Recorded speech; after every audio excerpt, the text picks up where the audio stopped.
Let's introduce ourselves, I guess. You betcha. My name is Kim Livesay. I live here in the Woodlands area of Texas near Houston. Today I am business development specialist for North Houston and surrounding areas. I kind of share this territory with Patty Sullivan, who may be on today. I've been in this position for 1 year now. Prior to this, I'm an LCDC, so I worked as the program counselor at La Hacienda's intensive outpatient, which is in College Station. Worked there under the direction of Mary Reyes. And actually, that's probably where I got to know Dr. Boone pretty well, because we had weekly treatment team meetings. And so that's just where we got to know each other kind of on a professional basis. I am I'm the chair for professional education for spiritual care, and love what we do. I'll let Eric define what we do, but it's really the position, and the organization itself has changed, and I would have to say for the better. One of the few things that maybe's changed for the better since Corona, because we have been able to unite with the other markets due to having to go virtually. So we seem to have a bigger, more captive audience, and it's helped us grow quite a bit, kind of unify. It really has. Yeah, it's been awesome. I do also own a women's sober living over here in Houston, the Woodlands. I have a program director that runs that named Rachel Osborne. It's called Legacy House. And yeah, that's a lot of hats. So that's me. Thank you, Kim, and thank you for organizing this today. We appreciate it. And she's chair of professional education for the Spiritual Care Network, and she's got some other good webinars coming up in the next few months. So thank you for your help on that. And my name's Eric Ayles. I'm the board president for the Spiritual Care Network, and my other hat is I work at Starlite Recovery Center. Sorry. I better behave because my medical director is listening. Dr. Davis is on the webinar today too. So welcome, Dr. Davis. And we do have audio and visual turned off for everybody, but please use the chat box to announce who you are and where you're from. And so Starlite Recovery Center, we boast that we're the oldest residential treatment center in Texas, over 63 years old, over 45,000 alumni around Texas. So that's our big boasting. But one thing I'm passionate about at Starlite is we do have a Christian program called The Journey.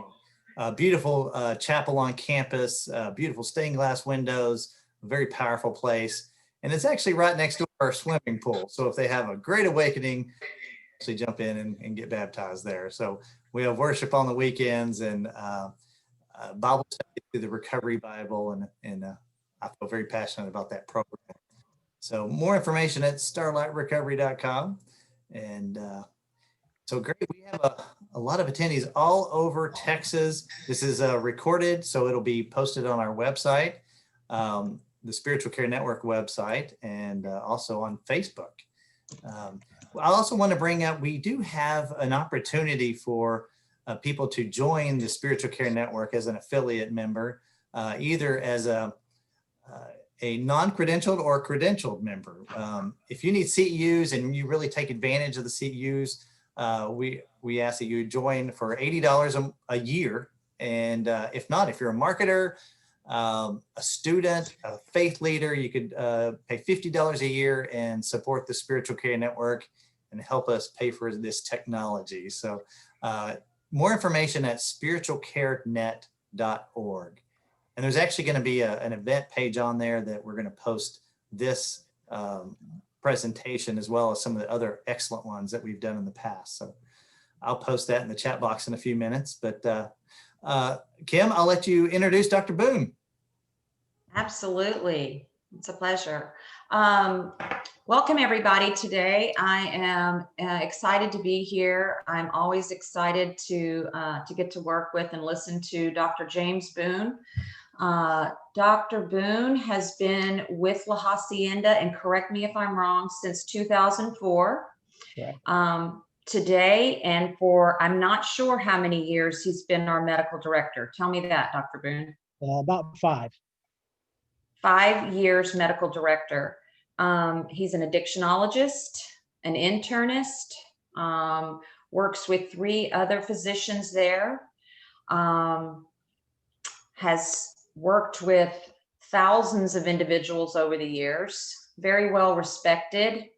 I do a lot of talking to alumni that come home from La Hacienda, and I always hear the greatest things about some of the psychoeducational classes that they get there, that he leads, as well as the individualized treatment. Dr. Boone's very involved in the patient's treatment while they're there. He is very knowledgeable, and we are just excited and blessed to have him as a part of our team. He lives in Friendswood, I believe, and does kind of commute, spending, I'm going to guess if I say several days of the week there in Hunt, and then goes home for a few to recuperate. And I believe he's at home today in the Houston area. So I'm going to let you, Dr. Boone, fill in the gaps, because I didn't hit all your highlights. Thanks, Kim, and thanks, Eric. Yeah, so Dr. James Boone, as Kim said, an internal medicine doc, and have done full-time addiction medicine now for about 16 years. Started at La Hacienda in November of 2004, so about to have my 16-year anniversary. A little bit of background just about who I am, and so I was a Southern Baptist missionary kid. I was born in Tanzania, and I have 5 older siblings. My dad was a missionary doctor and came back after graduating from high school in Africa. We'd always come back and forth to Texas, and then went to Baylor for my undergrad, and then UT Southwestern for medical school, and then Baylor internal medicine residency, practiced general internal medicine for a number of years, and then shifted over to La Hacienda. So from a spiritual standpoint, for me, it's that's been foundational in my life, really going back to from when I was a little kid. And so it is certainly one of my passions. And then for me also, though, as a doc, a biology major and a doc, and La Hacienda is a 12-step based program, not a Christian program. We have a Christian focus group, and a bunch of us who are up there actually are strong believers. But it's been that thing of having a lot of patients who may be agnostic or atheistic, or somehow very much feel that sort of science is kind of the answer to everything. And I think that's sort of what we hear and get pushed on so much. And so that's kind of the foundation of this talk, is to just kind of look at some of the data and sort of re-explore. I mean, has science really made sort of that spiritual foundation of 12-step recovery obsolete? So this strange picture to start a slide with is this was in 1964 in the flats of Tanzania. We basically all we ate was wild game, and my oldest brother is in that picture. My dad is by the medical missions Land Rover in the back. So my 3 brothers are in that picture. The brother of the girl I married, a little sweet missionary girl that I never dated in Africa, but married, her brother's in that picture. So it's just a throwback to another era, but just foundational in my spiritual formation. I have been married 39 years now. I have 6 kids, and I have 14 grandbabies. And so as Kim said, I have this sort of weird life for 16 years. I go out to hunt and I work really hard for 8 days in a row. And then I come back, and for 6 days in a row, I wake up late and drink coffee with my wife and play with kids and grandkids and go to church and do all those other passions of my life. So that's kind of my foundation. So I just want to kind of go over some things that some of you, depending on if you're on the counseling side, something you may know and understand well, and if you're more from the church counselor side or whatever, there will be some information that will be probably new to you. And one thing I want to just sort of say about this talk is that I'm going to use lots of big doctor words and different things, but don't get lost in that. The message, I think, will come through kind of loud and clear about what I really want to present. So from an addiction standpoint, just that we know that it's just this relapsing sort of cycle: intoxication, binge, withdrawal, cravings. And there's a part of that the certain part of our brain where we experience pleasure, that's the part of our brain where all of these substances work on. And some of that's governed by things that change our brain when we're younger, like major trauma during childhood or adolescence. But also there's genetic sensitivities. And so people can have this sort of trait and or risk. The human genome has been mapped, and we've identified about 43 different sites that increase your risk from an addiction standpoint. So we're not defined by that, but just like some of us have greater risks for diabetes or breast cancer or something else, some of us will have an increased risk to struggle with substance use disorder or with addiction in some fashion. And so when you have that trait, that genetic potential predetermined risk, and about 20% don't have any of those things, but then different stressors can activate this whole addiction process.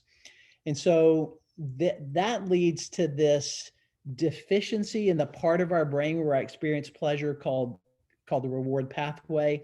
And one of the leaders in the addiction field is a lady named Nora Volkow, brilliant woman who's head of NIDA, the National Institute on Drug Abuse. And she describes this thing called the reward deficiency syndrome. That reward deficiency syndrome, that takes place, bounce around here, sorry. That takes place right here in the reward pathway, which is this ventral tegmental area and nucleus accumbens. So that's the area of my brain where all of those drugs of addiction work.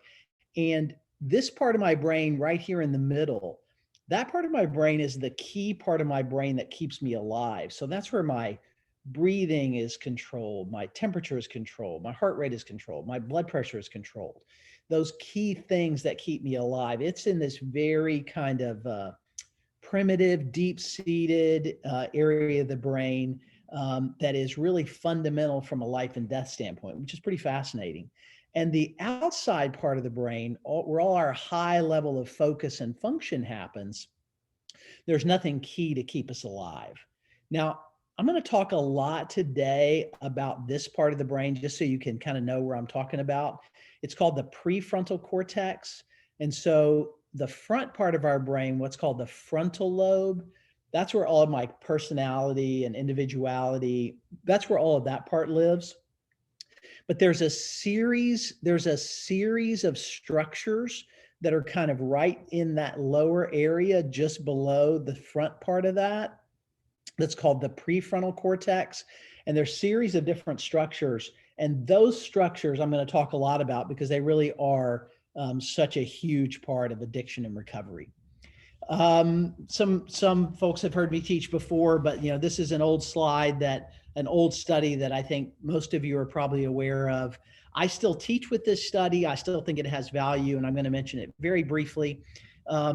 Hallmark in addiction medicine in the late 60s was really when there was some research done in it. Before that, people generally thought, hey, you need to stop. You need to think about what you're doing and get your life turned around and do the right thing. And there's so many people that still think that's fundamental. And then there was this study done in addiction medicine that was really hallmark. It was very simple. When you put an animal in a cage, that animal explores the perimeters of the cage. So if you've ever gone to a zoo, the animal paces around, but it checks the edges.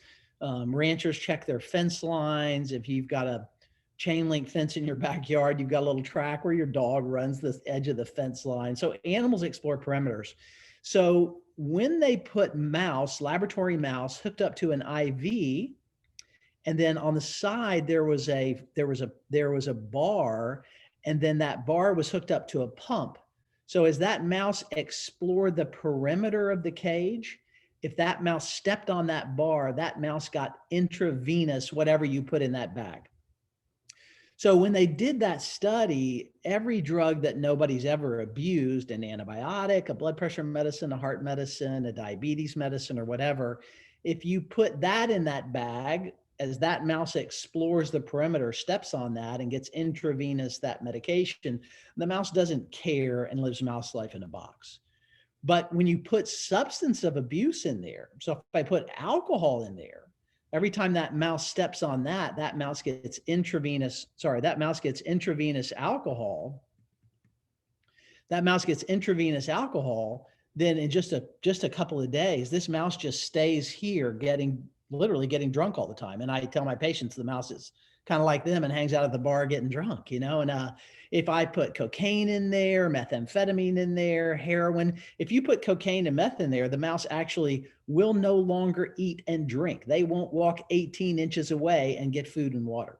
They die at the foot of the bar. So that study, hallmark in addiction medicine, and the different nuances for me, number one is that the researchers talk about is it was the first time we objectively were able to say, this substance is reinforcing or addictive, if you want to use that word, as opposed to these substances that are not. So if I put Prozac or Zoloft in that bag, the mouse doesn't care. If I put Valium or Xanax, the benzodiazepines, the mouse loves it and hangs out over there. So it enables to identify that. The second thing was the power of it. Specifically with Coke and meth, when that animal actually quit eating and quit drinking and would die, because we know that the survival instinct, food and thirst, are some of the most potent survival instincts in the animal kingdom. But the third thing was impressive to me as well. And the third part that was so fascinating is that for me, this was the first time that it's separated from the moral equation. So nobody's going, hey, you're not a good mouse and you need to go to mouse church or get a mouse friend or whatever, right? I mean, it was the first time that it's separated from the moral equation. And that's actually pretty fascinating to me. Now, this slide is super busy, but I just want to I talked about this just a little bit. So those little structures that are in green, those are all different parts of that prefrontal cortex. And so you're going to hear me mention some of these, and the dorsolateral and ventrolateral and ventromedial prefrontal cortex and olfactory and the angular cingulate, just kind of big words. Don't pay attention to those things. But basically just that there's very specific parts of our brain that we know are how we are able to have this decision making, what actually affects whether we act on those things. And so that prefrontal cortex lets us know sort of what is the value of this? What might this cost me? What might be the risk for that? There's a certain part of my brain where even the anticipation, right? If somebody's bringing hot donuts to my office or whatever, and then a different part of my brain in the prefrontal cortex that is this action inhibition. So that thing of me going, gosh, I would love to go and buy this, eat this, do this, but I need to not do that.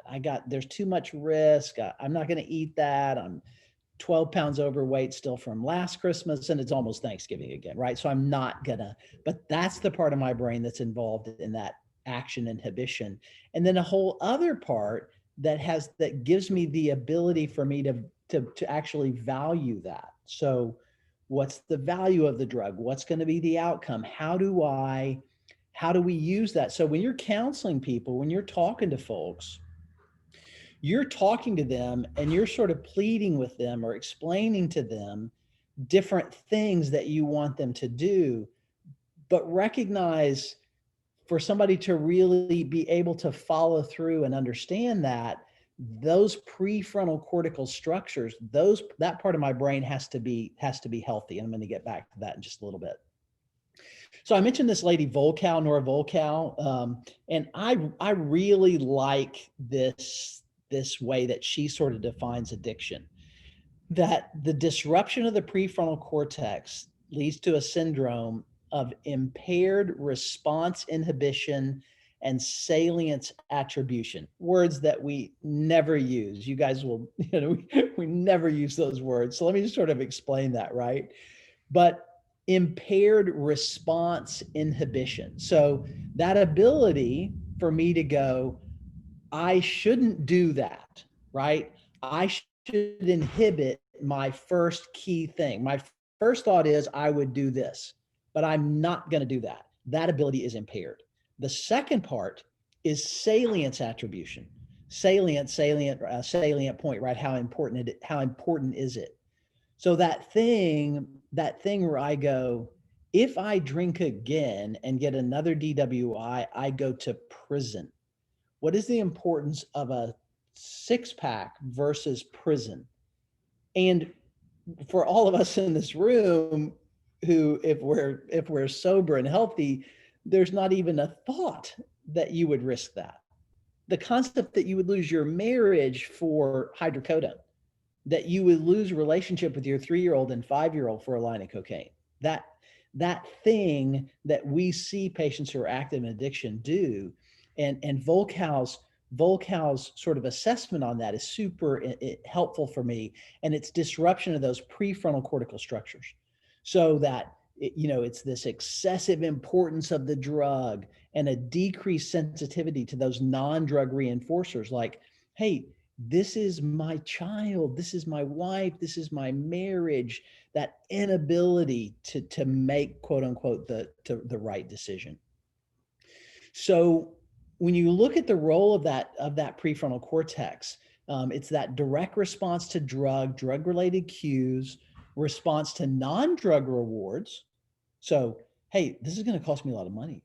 I'm going to lose my family. I'm going to lose my job. What are the legal implications? Higher order executive function.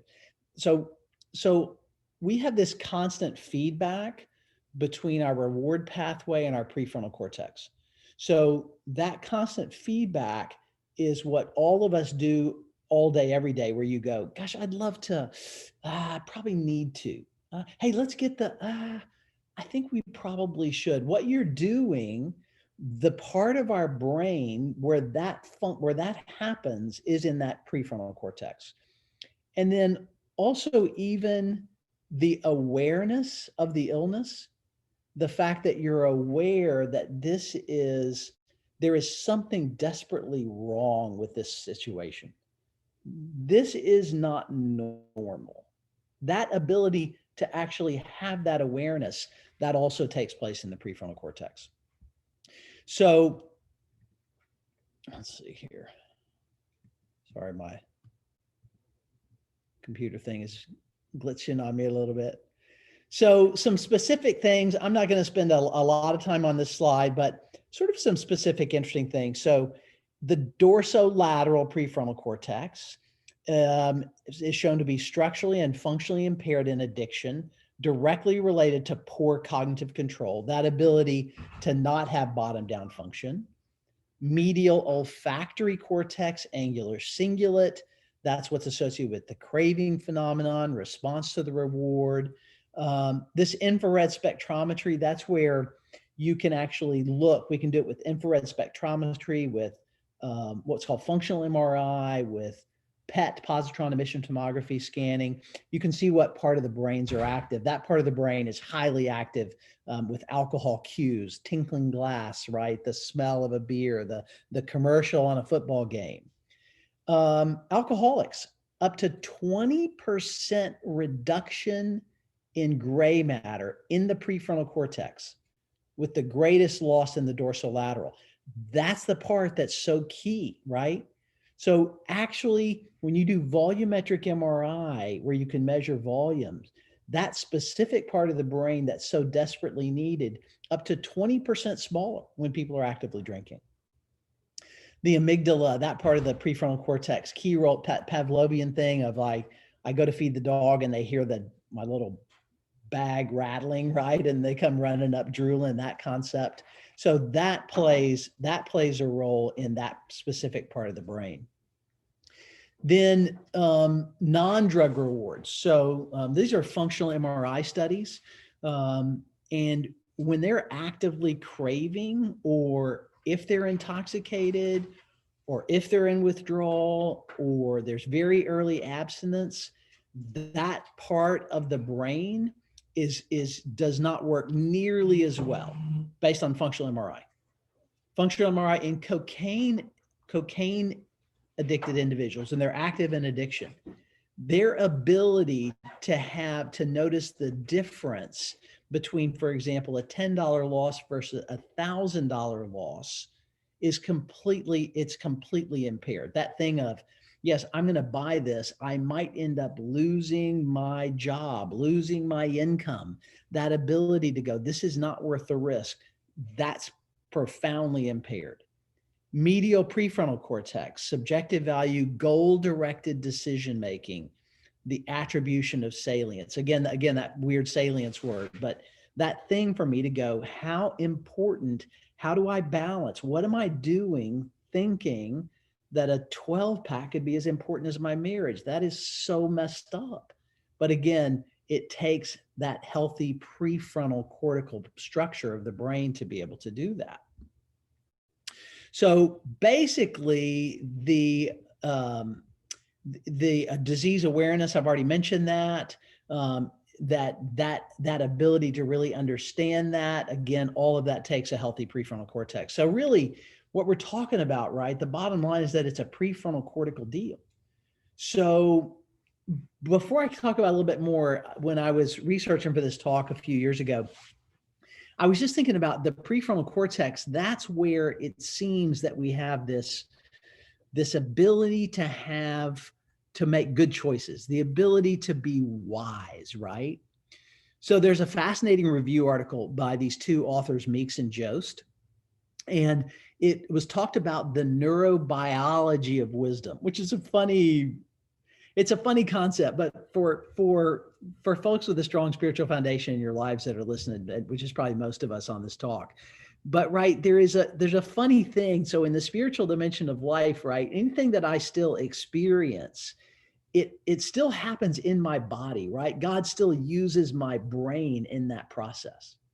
So the concept that you could explore the neurobiology of wisdom is pretty interesting, but here's what they did. First, they had to define it. So so I'm talking about smart, right? I'm not talking about what you made on your SAT. I'm not talking about knowledge, how long you went to college. I'm not talking about that, right? We all know those people that of youth or age, you're like, oh my gosh, they're so wise, right?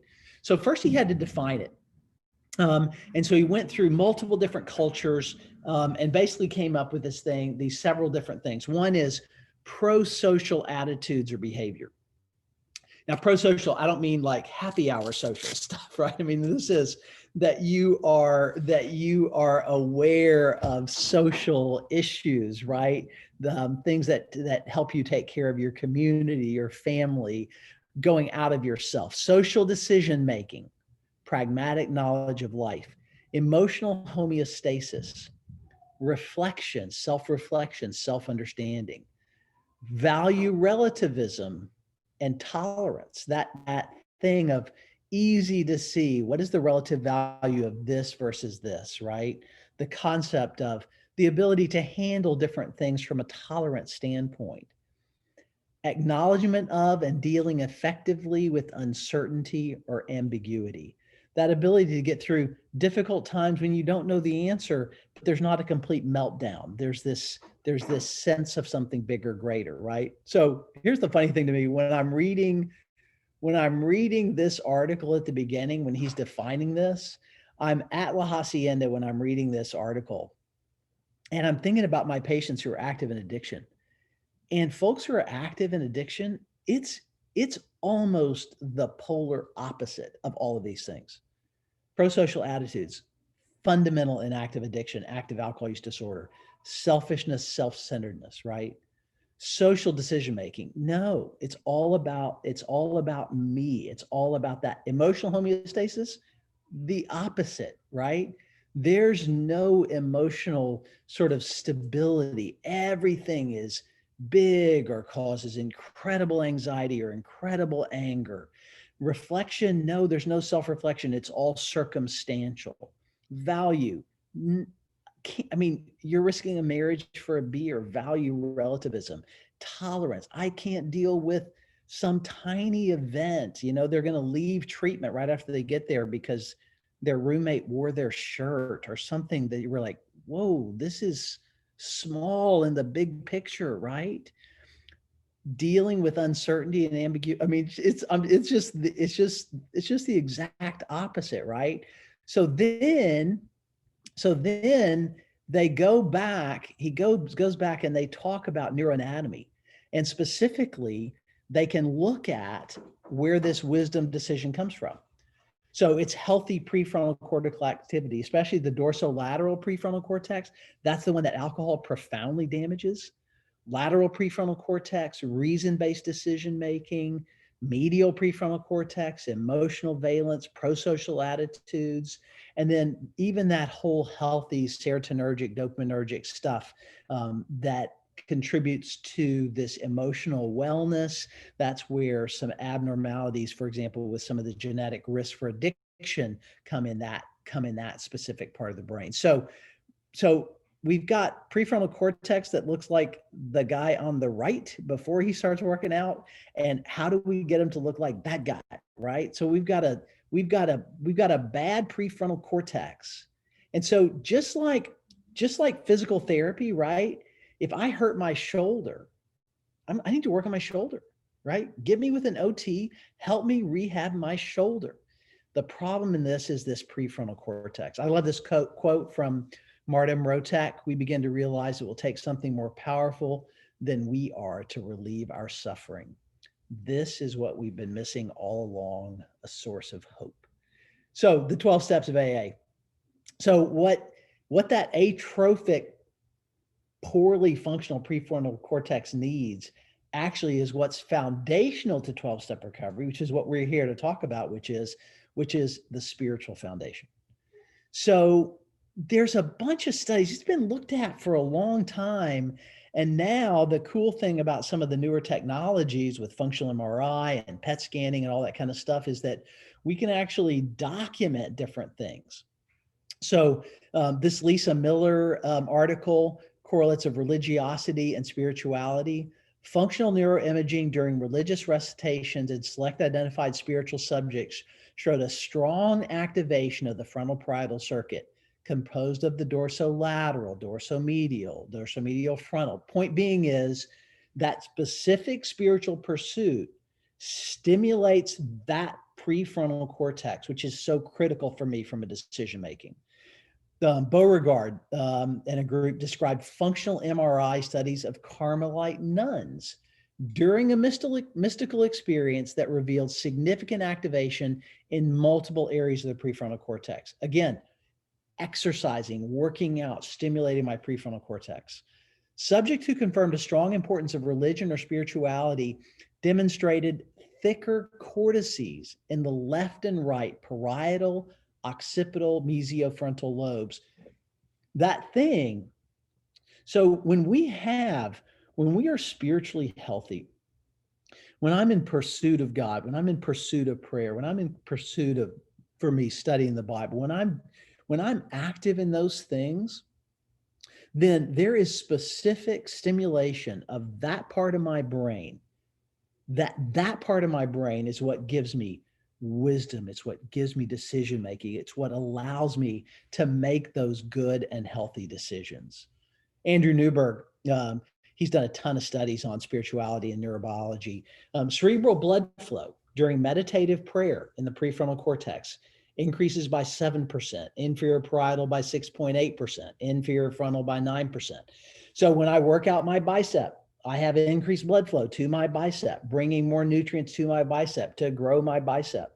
So when I'm involved in prayer, I'm specifically bringing more blood, I'm stimulating that part of my brain. The other things that they've talked about for years, heart rate, blood pressure, respiratory rate. Meditation. Meditation experience associated with increased cortical thickness. A smaller study, but 20 participants with extensive insight meditation experience, thicker cortices compared with matched controls, mainly in the prefrontal area, this right anterior insula. That again, those parts of my brain that give me wisdom, that give me healthy decision making. Spirituality, religiosity, and depression. American Journal of Psychiatry. This is an older study, 2012. Religion or spirituality confers a neuroanatomical resilience in those predisposed to developing depressive illness. A 10-year study. This is a giant study, okay? Giant study. 10-year perspective study of kids, offspring of depressed and non-depressed patients. Offspring who reported that religion or spirituality was highly important had 1/4 the risk of developing major depression. And high-risk offspring, if you had one or both parents who struggled with major depression, which has genetic predilection, had a 1/10 risk of developing major depression.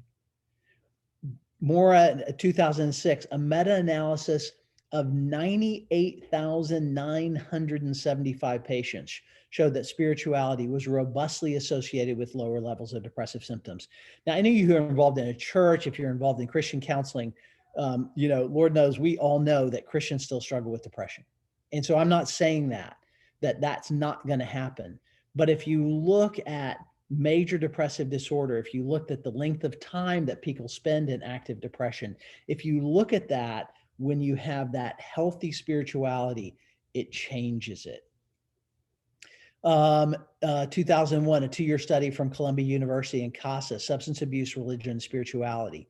Adults who did not consider religious beliefs important were more than 1.5 times more likely to use alcohol and cigarettes, 3 times more likely to binge drink, 4 times more likely to use illicit drugs and other than marijuana, and 6 times more likely to use marijuana than adults who believe religion was important. Teens who never attended religious services, 2 times more likely to drink, 3 times more likely to use marijuana and binge, 4 times more likely to use illicit drugs. There is something there, and it's real. And we know it's real, but science actually backs that up. Treatment outcomes studying relapse as a function of spirituality and religiosity. Incredible follow-up. So look, 2,966 patients tracked for a year. 2,947 actually completed the study, which is unbelievable to me. 5 different measures of spirituality: strength of religious beliefs, frequency of religious service, religious books, programs, prayer, and meditation. Percentage who achieve remission rises significantly as spirituality rises across all 5 measures. Those who attended religious services more than 1 time per week, 16.4% higher remission rates. So those numbers, that 16.4%, those numbers, if you look at our best relapse prevention medications that you might spend $1,000 a month on, you're talking about numbers that are not much more than that 16.4%. So this is a random sort of page, but I like it. The guy that first, and it'll make sense here in just a minute while I'm showing it to you. So the guy that first actually implied that smoking was causing lung cancer was this guy in England, Sir Austin Bradford Hill. And he actually came up with a study and with a group of statements that had become the Bradford Hill criteria. And basically what he looked at is, if you look at smoking and lung cancer, the magnitude is there, more smokers among patients with lung cancer. The dose effect was there. The more you smoke, the higher the risk. Consistency, same findings in multiple studies.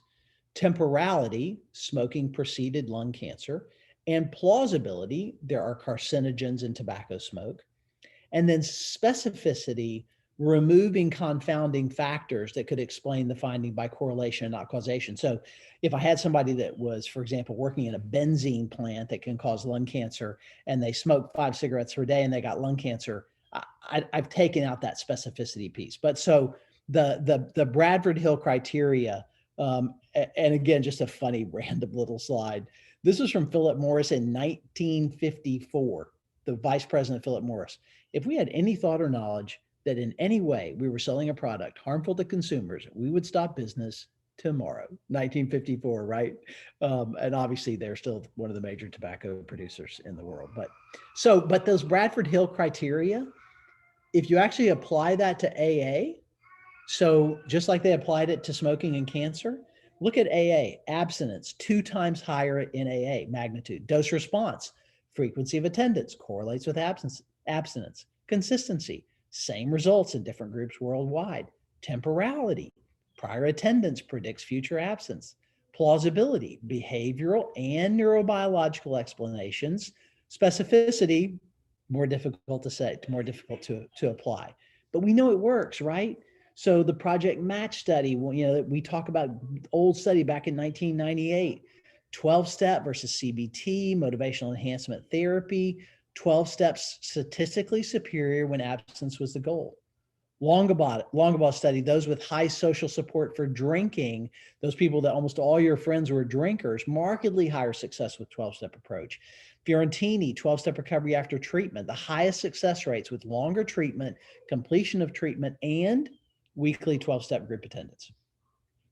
Now, so what happens? What about our brain, right?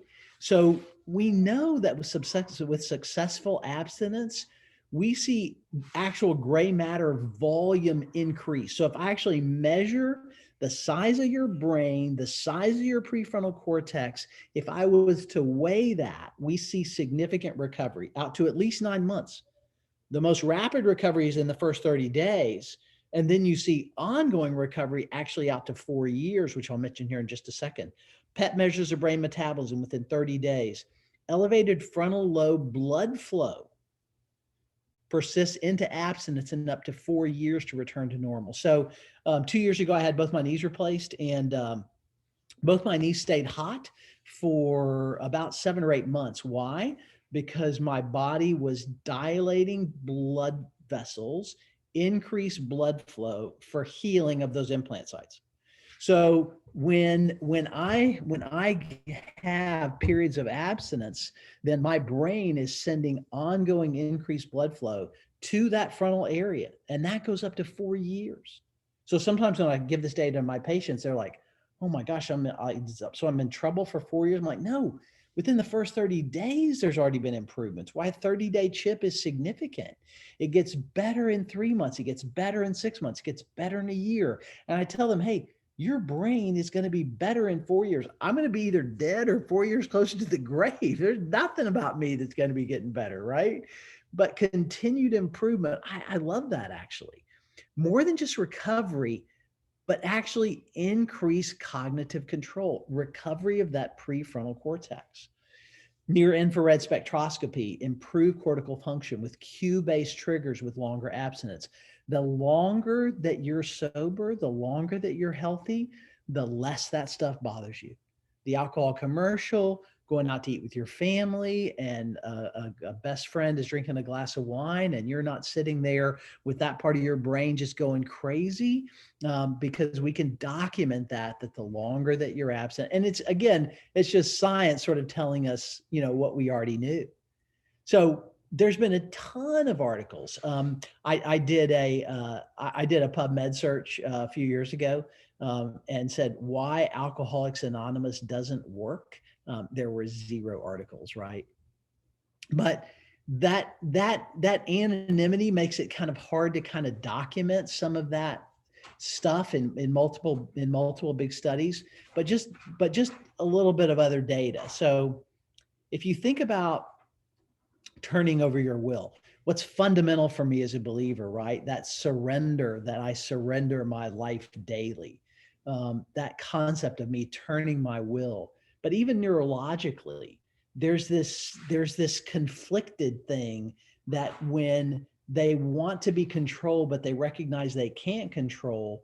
It does this thing called cognitive dissonance, which is bad for us. And accepting powerlessness, calling for me on God of going, help me, right? I don't have control. Jesus said, without the Father, I can do nothing. God himself says that. Jesus himself says that, right? So this complete surrender, we can actually see where that happens in our brain in the anterior cingulate. There's a funny, our humans are so funny, right? So we actually have in our brain these things that are called mirror neurons. Find this when you're talking with clients or patients or even your family, to where you start to unconsciously kind of mimic other people's behavior. Like when I'm talking to a patient and they cross their arms, the next thing I know, I'm crossing my arms. They lean their head back and scratch their head. My tendency is to lean my head back. Try it in the office or at home. It's a funny thing. So unconsciously, somebody yawns, 3 people yawn, right? That unconscious sort of thing. So there's actually a specific part in our brain that responds to that. And AA's emphasis on mutuality, that self-help, aligning with the sponsor, going to meetings, going to groups, surrounding yourself with people with fellow minds. For me, right? Where God calls us, I want you in fellowship. I want you to be with the body. I want you to be around that. Neurologically, that's good for me. Mentalizing, the ability to understand one's own mental state and respond to another person's mental state, to see them separate from their behaviors. It improves empathy, responsivity, and less selfish behaviors. Stories of self-disclosure are strongly associated with increased activation in the mesolimbic dopaminergic systems. Big doctor words, but that's where we experience pleasure, and are actually felt as an alternative reward. Stories of self-disclosure, shared strength and hope, right? That concept of those things that are good. When somebody shares their testimony, they share their story of redemption. Narratives of self-redemption, shared strength and hope are predictors of behavioral change and improved health.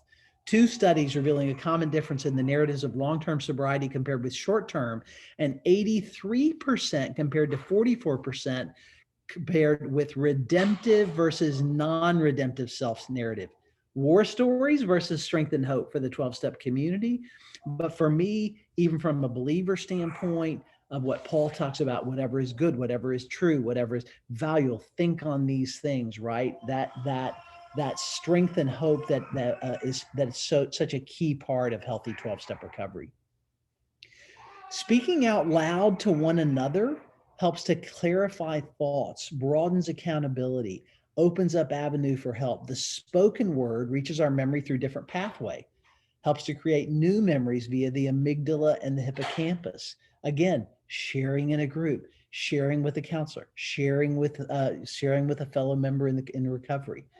Step 4 followed by step 5 doesn't focus on the chemical, right? It's not, I've got to quit drinking. I've got to never use hydrocodone. I've got to not use cocaine. No, because the drug is not the problem. The problem is your brain. The problem is you. The problem is that brokenness inside, that reward deficiency syndrome that Nora Volkow talks about, whether we talk about just the brokenness of man, right? But this thing of us looking at where we are, it's just a beautiful way to live your life. As you get into the 9th step, making amends and helping others as a form of altruism, it actually improves synthesis and release of oxytocin. That's the human bonding neuropeptide. That is what makes us selfless as parents and strengthens the bonds in families.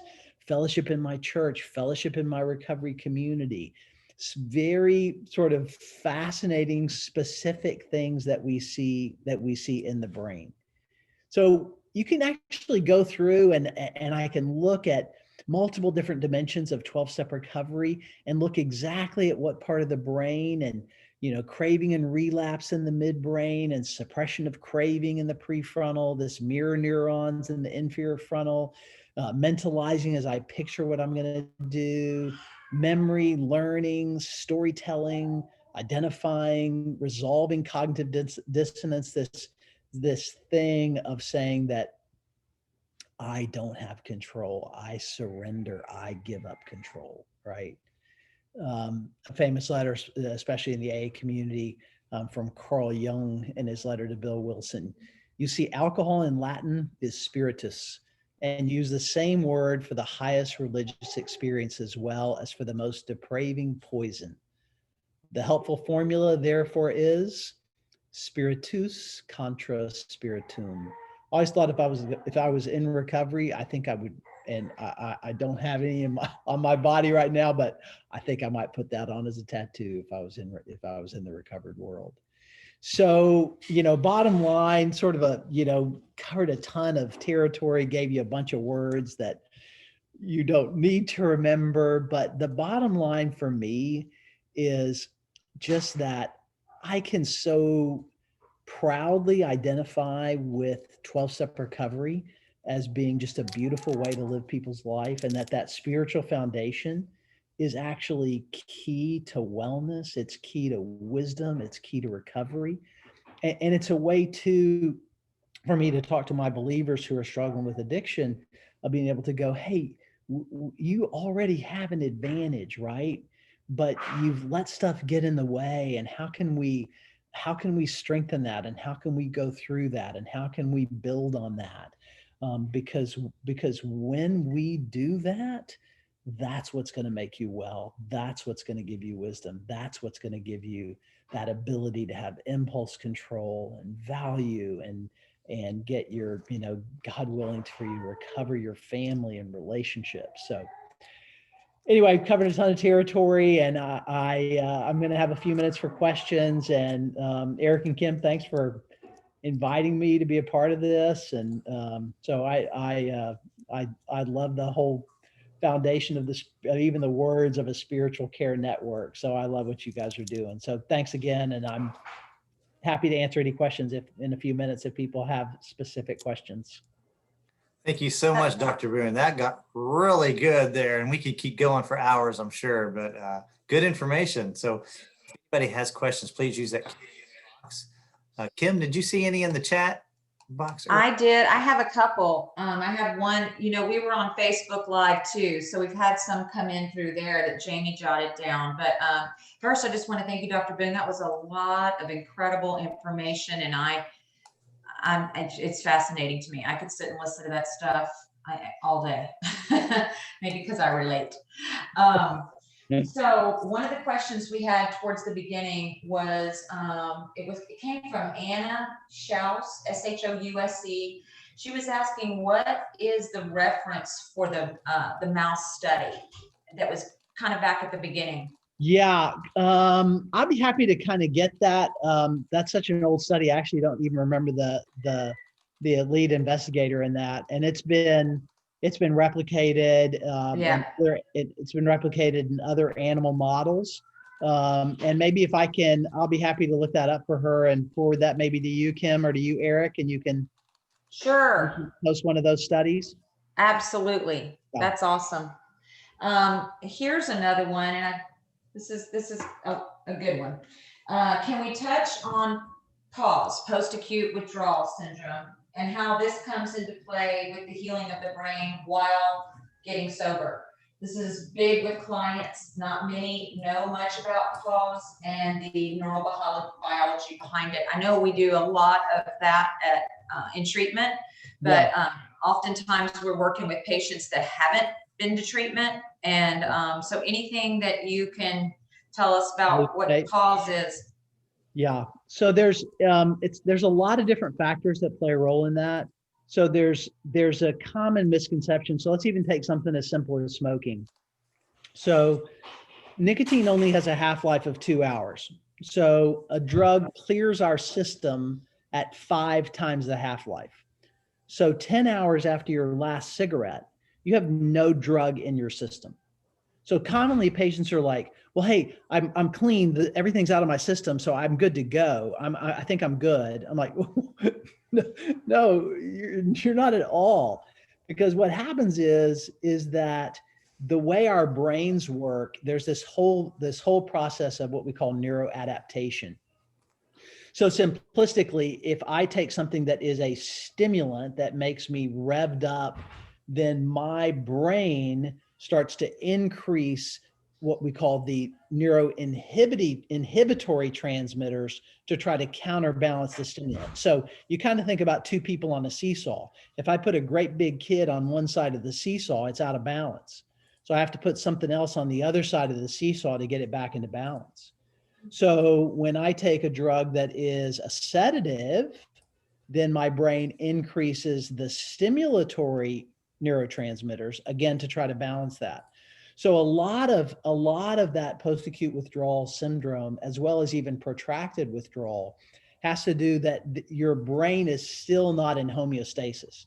So you've taken away the offending agent, the stimulant or the sedative, but then my brain still has excess amount of sort of the opposite neurotransmitter effect. And so even much later on, for example, if I'm taking drugs that are sedatives, then I can have these bouts of heightened anxiety, heightened agitation, heightened irritability. And so that really is a matter of recovery of those neurotransmitters, just specifically, really just kind of neurobiological more than anything else. When we talk about the stuff that I'm talking about, as far as brain recovery, what I see is, again, is going back to my analogy of doing physical therapy or occupational therapy. If I have surgery on my shoulder, the surgeon is left, the wound is healed, but I still don't have good movement. There's still damage in there. And so I want to continue to build that. So if I am in pursuit of those spiritual dimensions, it is going to help me be better able to make better decisions because I'm at least working on that specific part of my brain. And for people who are listening, also, when I'm talking about this from a brain standpoint, don't hear me minimizing what God is doing in that process. I believe that God is intimately involved in every aspect of that, but I get to visualize what that actually looks like now from a brain standpoint. So that's awesome. I love that.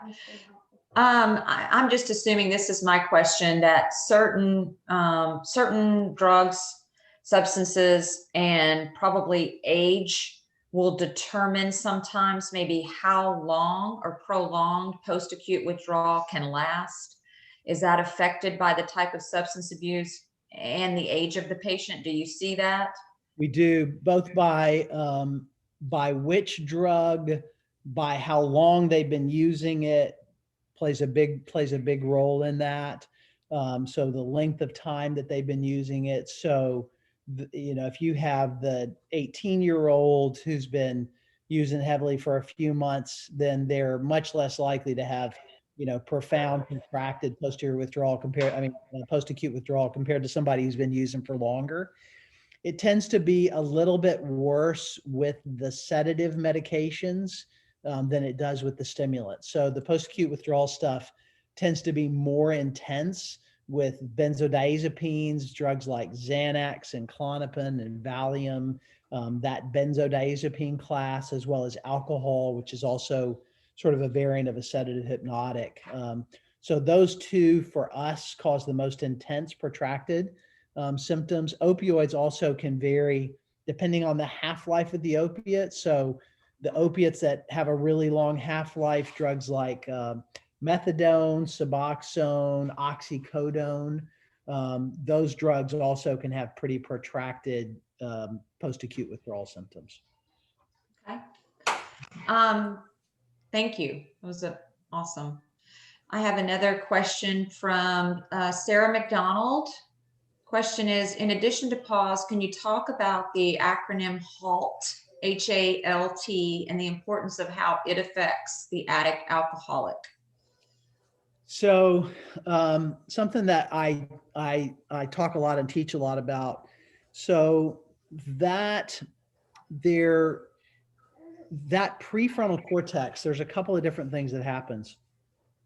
There are pathways that connect our prefrontal cortex to our reward pathway. And there's this constant feedback loop, as I talked about at the beginning, of that thing of going, gosh, I'd like to, oh no, I need to, right?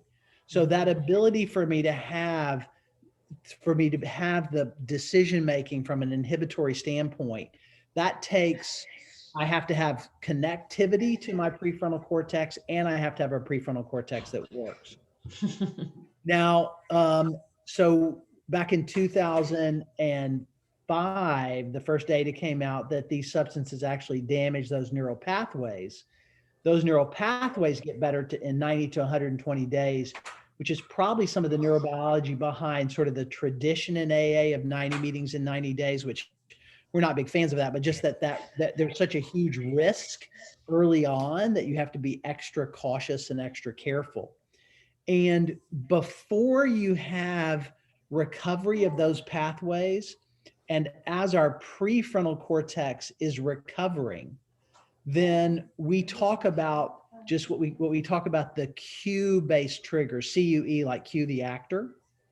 And those cue-based triggers are most intense because, that whole thing I talked about as far as those prefrontal cortical structures that allow me to have the ability to say, this is, how important is this? My ability to inhibit my reaction. Those are really impaired during the first few months. So that's where those cue-based triggers come into play. And so we just use the mnemonic of be halt. So be boredom. That if you don't have stuff to do, that whole thing your great-great-grandmother said of idle hands are a devil's workshop, right? I mean, it's just, and with COVID, right, it's been devastating for so many of our patients.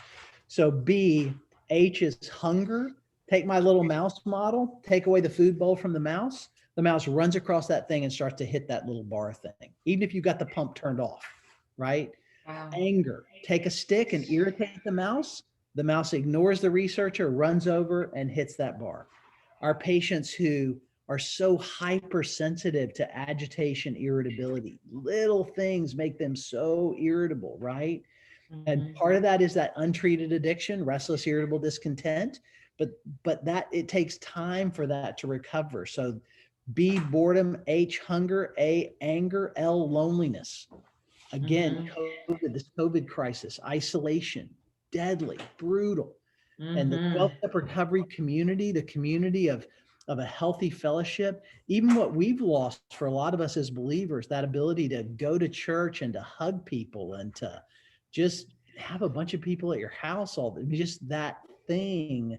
Loneliness, huge risk. T, tiredness, sleep deprivation. Sleep deprived the mouse, he runs across that cage and hits that bar. Learning how to sleep right and all that stuff, whole separate subject. So, and really a great question, because it so ties back to why, when we're at such high risk, why we need to be doing everything we can do to try to get that prefrontal cortex to start recovering faster, which those spiritual pursuits are some of the best things we can do.